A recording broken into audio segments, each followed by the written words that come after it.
مش هي دي الروح اللي كنا بنتكلم انا وانت في ماتش انبي مثلا، افتكرناه من كام سنه لما علي معلول والاهلي كان مغلوب واحد وتعادل في الدقيقه 92 وكسب في الدقيقه 96 او 97. هو ده الاهلي اللي احنا متعودين عليه، لكن اليومين دول في حاجه غلط. ايه هي؟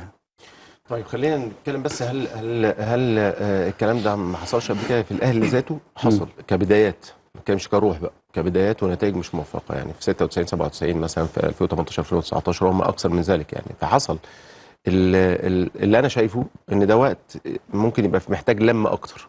يعني اللي فات انتقدنا وانتقدنا بشكل جامد جدا، لان فعلا انت ما كنتش شايف الاهلي بشكله المعتاد، مش بفنيات. انا بتكلم حتى كسمات مم. ما كنتش شايف. لكن فاضل يومين على مباراه مهمه جدا، مباراه ممكن ترجعك بشكل حلو جدا في الدايره اللي انت المفروض تتحط فيها. فخلينا يبقى انا بتكلم بقى بصفتي واحد منتمي للنادي الاهلي ومحب للنادي الاهلي. هل من مصلحه الاهلي في الوقت الحالي ان احنا بقى اركز على النقط السلبيه كتير؟ لا، انا شايف ان احنا نجمع بقى شويه. طبعا انت بتتكلم كتحليل، ما عنديش مشكله فيها، لكن انا بتكلم على الفايده والايجابيه.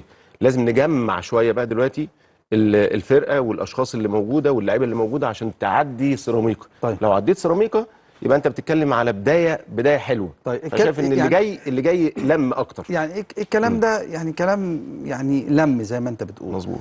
هل مشكله الاهلي فنيه ولا اداريه؟